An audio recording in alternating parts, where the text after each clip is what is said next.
C'est génial. Bonjour.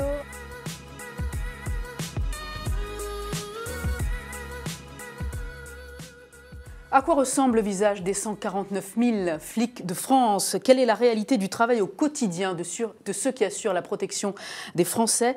Une enquête révèle l'image d'une police épuisée et sursollicitée, au sein de laquelle la souffrance humaine déglingue les hommes et les femmes en sourdine.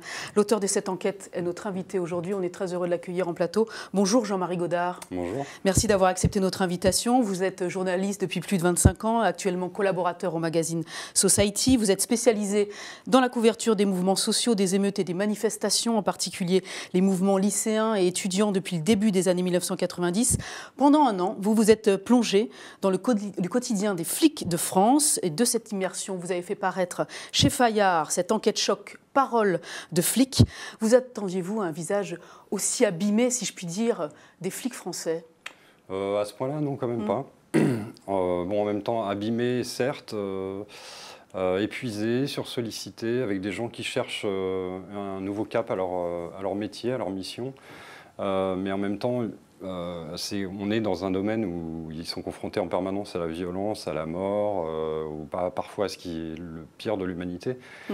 Donc il y a de quoi être fatigué aussi.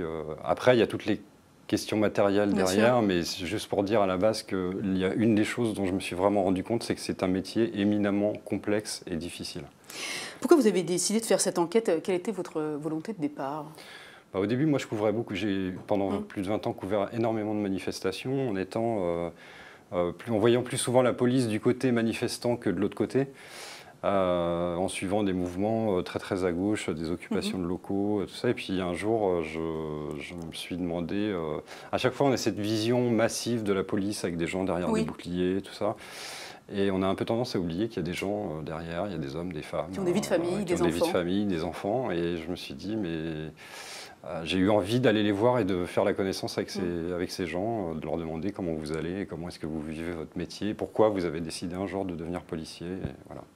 On sait les policiers méfiants en général vis-à-vis des journalistes. D'ailleurs, vous consacrez tout un chapitre à cette défiance vis-à-vis de la presse. Comment vous êtes parvenu à les convaincre? Comment vous ont-ils donné leur confiance à vous? Alors j'avais quelques contacts d'une ou deux personnes comme ça que j'avais rencontrées par ailleurs sur d'autres reportages, dont j'avais déjà acquis la confiance. Ça avait pris un peu de temps. Mais après, c'est une question de... à partir du moment où vous en connaissez un ou deux, en fait, c'est un monde assez où on se connaît un peu tous, la police. Et donc, de fil en aiguille, c'est comme si vous dérouliez une pelote, vous avez accès aux autres et les gens, oui, mais t'es sûr, oui, tu peux y aller, lui, c'est un gars bien et tout. Je me rappelle avoir tourné avec une brigade anticriminalité. C'est un policier que j'avais rencontré là-bas une première fois, et puis la deuxième fois, quand je suis allé le revoir, il m'a demandé un soir, mais tu fais quoi ce soir? Et il m'a emmené en patrouille comme ça, mais complètement à l'improviste. Et il avait fait, les deux collègues qui étaient avec lui, il m'a expliqué que ça avait pris très très longtemps. Il y en avait un qui lui disait, mais t'es sûr qu'il ne va pas nous cramer? Voilà, ils sont très très méfiants. Pourquoi? Parce que aussi, ils ont extrêmement peur de l'image que les médias, que les journalistes de manière globale donnent d'eux. Et en plus, il y a une espèce de silence dans la police imposé d'en haut, où en dehors du cadre syndical ou officiel, ils n'ont absolument pas le droit de parler, et ils ont très peur de se prendre une sanction hiérarchique s'ils disent quelque chose sans autorisation. Mais justement, à propos de silence, les hommes et les femmes que vous avez interrogés vous ont confié qu'on ne leur donne pas assez la parole, qu'ils ne sont pas assez écoutés. Quelle est la raison de ce silence profondément? Je pense qu'il y a une communication institutionnelle et que même les... Je me rappelle quand je suis allé au Courbat, qui est l'établissement de soins qui prend en charge, qui prend en charge des policiers qui sont complètement au bout du rouleau.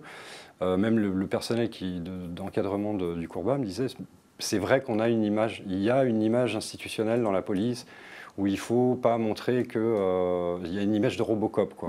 Tout le monde est fort, personne ne craque, tout va bien. Il faut être infaillible, montrer qu'on est infaillible. Voilà, c'est ça. Et des gens qui disent on va mal, ou il y en a marre de ça, ou voilà, ça ne correspond pas à ce tableau-là, donc il ne faut pas le montrer, il ne faut pas le dire. Aussi, les seuls qui ont le droit de le dire, c'est les syndicats qui rentrent dans un cadre bien précis. Mais il ne faut pas montrer qu'on peut être humain et faible et qu'on peut en avoir ras-le-bol, qu'on peut être fatigué.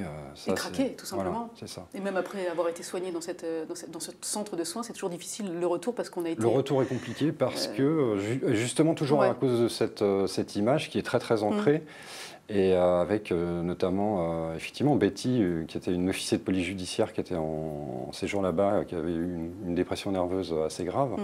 Qui, quand moi je suis arrivé, elle était dans sa dernière semaine, en forme, remise, physiquement ça allait très bien et tout, mais elle était extrêmement stressée par la sortie. Pourquoi? Parce qu'elle me disait, mais parce que par rapport à certains collègues, bon pas tous, mais quand tu es passé là, tu es un cas social. Voilà. Tu es devenu le maillon faible. Voilà. Les policiers que vous avez rencontrés vous ont exprimé leur ras-le-bol sur leurs conditions de travail. On découvre que dans certains commissariats, il n'y a pas de lumière dans les toilettes, pas de papier-toilette non plus, que ce sont les policiers qui achètent leur propre torche Big Light, leur propre menottes parfois, leur étui à menottes aussi, que parfois, compte tenu de la vétusté des locaux, c'est eux-mêmes qui achètent la peinture pour repeindre leur bureau. Dans quelle mesure ces défaillances matérielles sidérantes reflètent-elles ce qui se passe sur l'ensemble du territoire? Est-ce que c'est fréquent? Est-ce que c'est une partie des commissariats ou la majorité d'entre eux? Alors c'est une partie des commissariats, c'est pas partout comme ça, mais dans les endroits où c'est le cas, c'est assez impressionnant. Enfin, mais pas seulement, c'est pas, on peut parler c'est des grandes agglomérations, des grandes zones urbaines. Vous avez des bâtiments de 4 ou 5 étages où vous arrivez dans la salle de repos, vous avez l'impression d'être dans un squat, quoi. Ouais. C'est-à-dire que la salle de repos, c'est les policiers eux-mêmes qui la meublent, quoi, qui l'équipent. Et donc on a l'impression que quand ils sont en congé, ils font les encombrants pour aller chercher du mobilier. Alors vous avez des chaises qui correspondent à des chaises d'école, d'autres qui viennent de bureaux, une table qui doit avoir 40 ans avec des trous dedans, des trous dans les murs et qui sont couverts par des posters et des affiches, enfin voilà quoi. À côté de ça, vous pouvez avoir des commissariats flambant neufs, high-tech, mais en plus le problème n'est pas forcément... Enfin il y a ce problème-là, mais... Il n'y a pas que ce problème-là. Mais ça a un impact, évidemment, sur leur... Ça a un énorme impact sur leur morale, sur leur façon de travailler, évidemment. Puis sur l'image, ils sont très soucieux aussi de l'image qu'ils donnent. Moi, quand je monte dans une voiture de police secours, sur le siège passager avant, et que l'officier de police judiciaire qui est avec moi me dit « Fais gaffe à ne pas te prendre les pieds dans les fils de la radio qui pendent », ils me disent mais quand on part en intervention, ou quand on part en intervention avec un phare cassé, et qu'on arrête quelqu'un parce qu'il a un clignotant qui ne marche pas, quelle crédibilité on a, quoi. Voilà. Alors au-delà de ces failles matérielles conséquentes et absolument hallucinantes qui minent le quotidien des policiers, votre enquête elle révèle surtout les stigmates psychologiques dont souffrent bon nombre d'entre eux, quasiment tous ceux que vous avez interviewés. Qu'est-ce qui affecte profondément la santé des flics de France? Qu'est-ce qui affecte la santé des flics de France? C'est assez complexe. Je pense qu'ils savent qu'ils sont dans un métier dur. Ils y rentrent, de toute façon, ils savent qu'ils vont être confrontés à des choses, qu'ils peuvent être confrontés à des choses très dures, même si dans leur formation reste quand même très théorique et que le terrain, ils le découvrent pendant qu'ils font des stages. Mais c'est surtout que dans ce terrain extrêmement dur, ce qui les mine énormément, c'est le sentiment de ne pas être reconnus à la hauteur de ce qu'ils font. Et l'impression aussi que effectivement la hiérarchie, enfin au-dessus, et plus on monte, n'est pas à l'écoute et ne prend pas la mesure de la mission qu'ils accomplissent sur le terrain. Ils sont prêts à vivre des choses extrêmement difficiles, mais ils ne veulent pas être des cibles, pas seulement quand ils sont en mission dans la rue, mais ils ne veulent pas être des cibles dès qu'il y a le moindre problème. Ce sentiment permanent d'être... Alors ça remonte énormément de la part des policiers. On a la présomption de culpabilité systématique. Et ça, c'est... Ils sont sur un terrain difficile et cette crainte en permanence qu'il y a un truc qui peut leur tomber dessus, le fait de la moindre intervention est filmée de partout, tout le monde fait des photos, comment va être interprété tel geste. Il y en a que j'ai rencontrés, ils sont obsédés par ça. Ils ne veulent plus faire de voie publique parce qu'ils ont peur de se faire piéger sur une intervention. Et ça, c'est extrêmement minant. C'est presque plus minant que des choses traumatisantes qu'ils peuvent voir. C'est-à-dire que d'avoir cette espèce d'être obsédé par ça et d'être obligé de faire tout le temps attention. Ah, mais est-ce qu'on n'est pas en train de me filmer? Ils se sentent en plus en danger.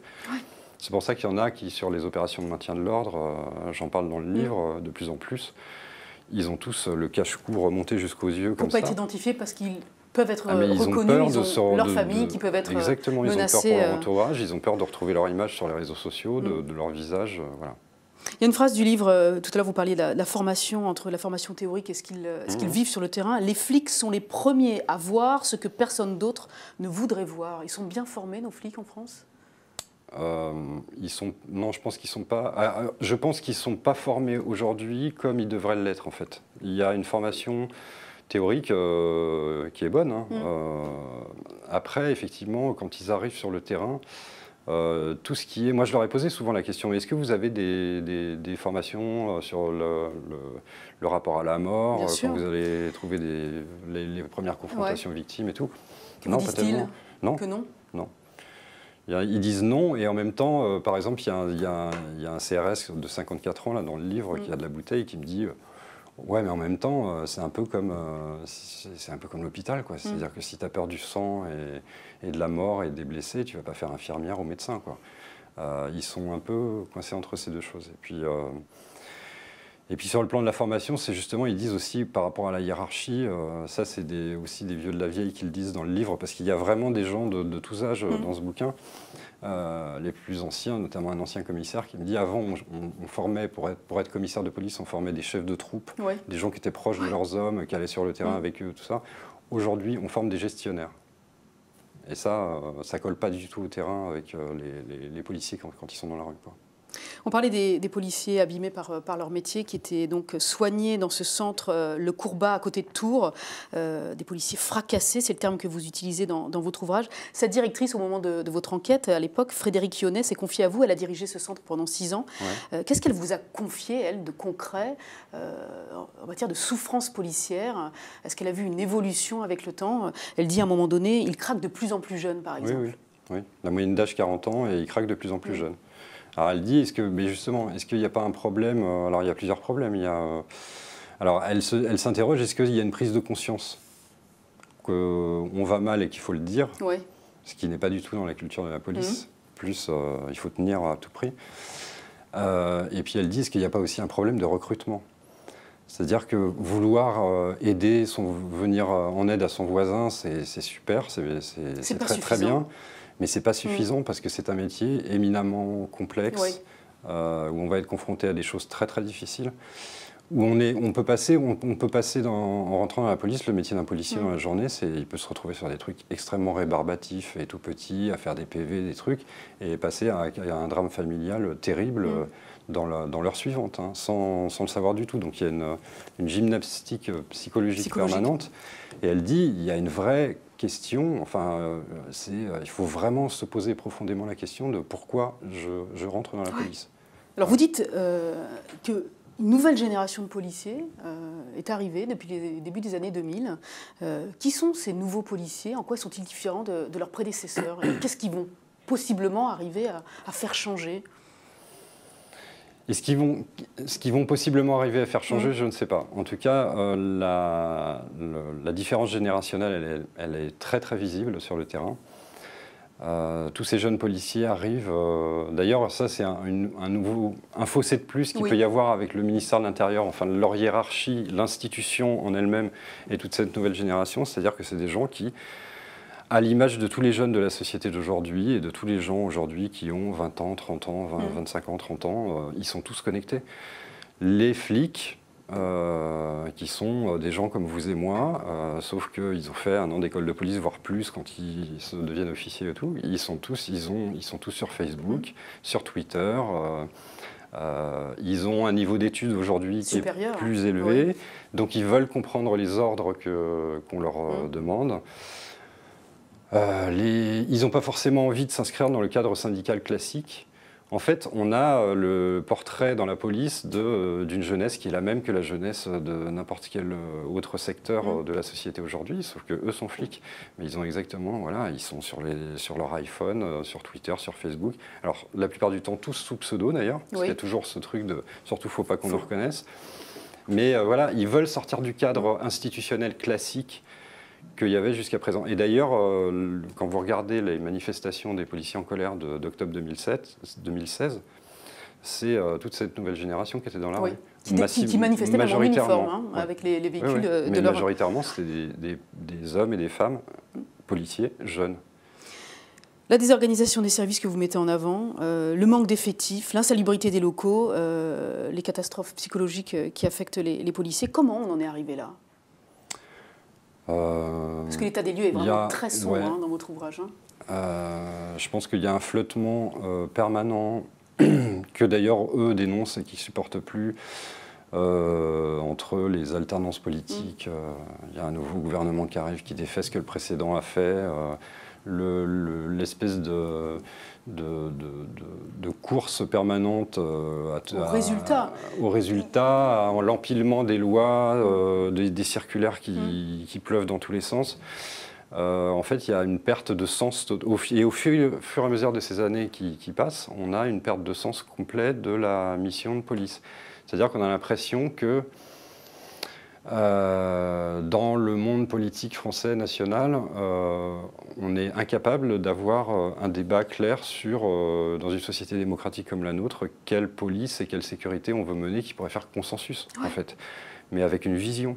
Avec quelque chose de clair. C'est ce qui manque aujourd'hui, un cap. Je crois que certains dans les interlocuteurs que vous avez rencontrés demandent un cap, revenir au cœur de leur métier. Exactement, un cap, revenir au cœur de leur métier. C'est peut-être même plus important que l'état matériel, finalement, de ce qu'ils utilisent au quotidien. Mais il y a les deux, justement. C'est pour ça que je disais qu'il n'y a pas que l'état matériel et que on ne suffira pas de transformer tous les commissariats en bâtiments high-tech. Il faut aussi donner un sens aux missions qu'on demande à nos forces de l'ordre aujourd'hui. Et par exemple, la politique du chiffre qui a été appliquée pendant 15 ans. Par Nicolas Sarkozy, à partir de 2007, oui. Mais tous, ils dénoncent ça. Et d'ailleurs, quel que soit le niveau hiérarchique, vous avez autant des commissaires que des brigadiers chefs, des gardiens de la paix, des officiers de police judiciaire qui racontent des trucs invraisemblables. C'est-à-dire que l'idée était, à la base, qu'il fallait montrer que la police, pas forcément mettre du bleu partout, mais que donner des chiffres parlants à la population pour montrer que la police travaille. Donc vous allez réclamer 15% de garde à vue de plus sur un mois, mais peu importe ce qu'on va mettre dedans. Il va juste falloir montrer qu'il y a 15% de garde à vue de plus. Dans ce bouquin, il y a un officier de police judiciaire dans le Sud, justement, qui raconte, à un moment, on se retrouve avec, on a ce qu'ils appellent des clients réguliers, puisqu'il me dit, on voit souvent les mêmes personnes toujours chez nous. Oui. Il y a des gens qu'on va pas forcément placer en garde à vue parce qu'on sait où ils habitent, on va pouvoir les reconvoquer 2 jours après pour les entendre et tout. Et il me dit, je me rappelle d'un mois particulier où le commissaire dit non, surtout pas, on a des consignes, il nous faut de la garde à vue. Donc on remplit toutes les cellules de garde à vue avec tout et n'importe quoi. Et une fois qu'elles sont pleines, on appelle les commissariats des villes aux alentours pour savoir s'il reste de la place et on fait des transports comme ça de tout ce qu'on interpelle. Des transports en car police secours pour aller les mettre là où il y a de la place. Voilà, donc vous avez des commissariats pleins et le commissariat en question transmet à la préfecture et au ministère de l'Intérieur qu'il a 15% de garde à vue en plus. Voilà. Mais ils appellent ça, c'est de la bâtonnite et on privilégie la quantité et absolument pas la qualité. Et quand on parle du cœur de métier, c'est ça. C'est ce policier qui dit, le jeune que je vois arriver, moi, il me fait 30 vendeurs de clopes à la sauvette dans le mois parce qu'il en interpelle un par jour parce qu'il sait exactement où les trouver. Moi, je préférerais qu'il se focalise sur l'arracheur de collier ou de sac à main de mamie ou l'agression physique. Le vrai boulot, ce qui va impacter la vie des gens réellement, quoi. Voilà. Jean-Marie Godard, on est regardé en ce moment par un certain nombre d'internautes qui ont beaucoup de questions à vous poser. C'est tout de suite vos questions.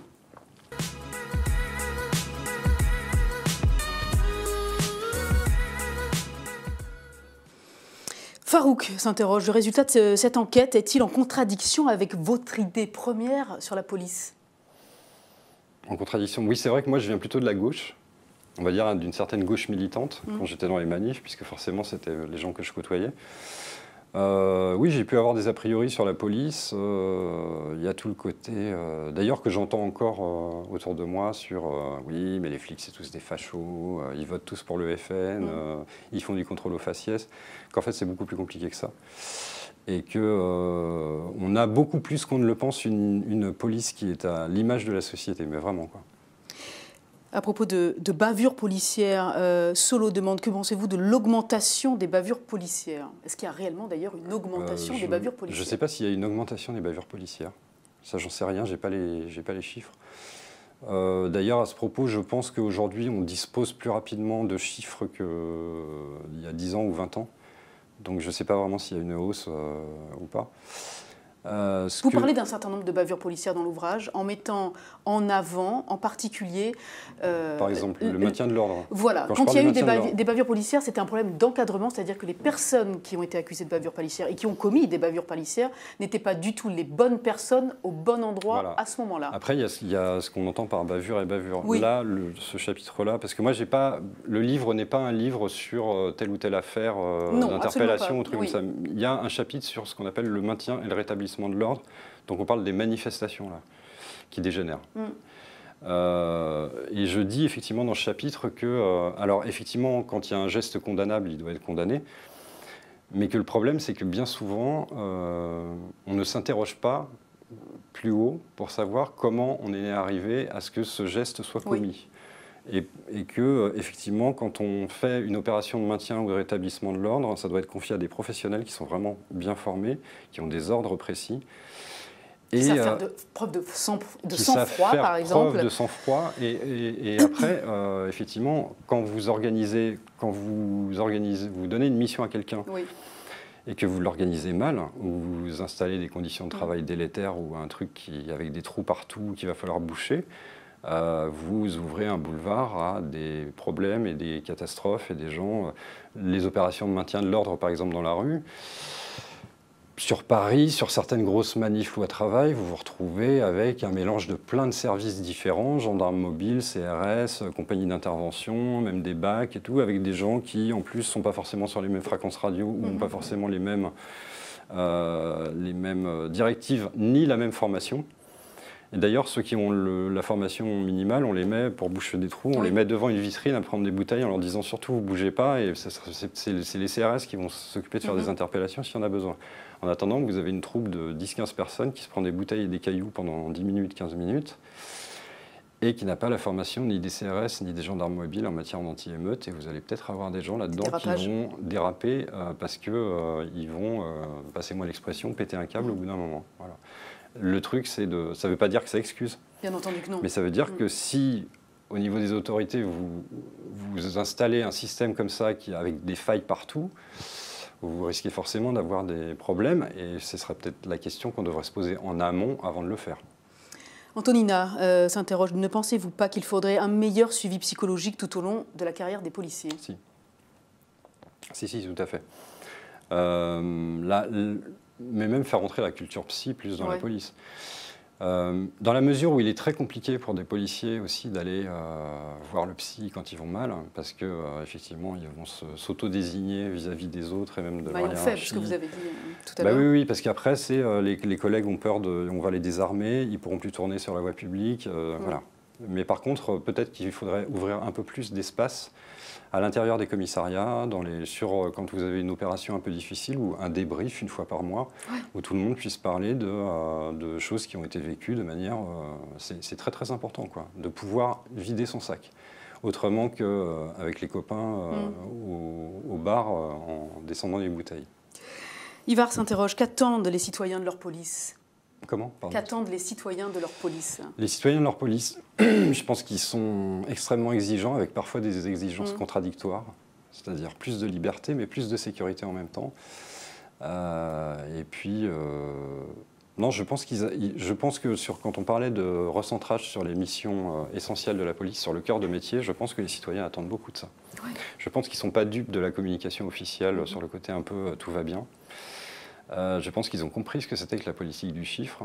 D'ailleurs, qui a participé pour une partie à la détestation qu'une certaine partie de la population pouvait avoir de la police. Eux-mêmes le disent, les flics le disent.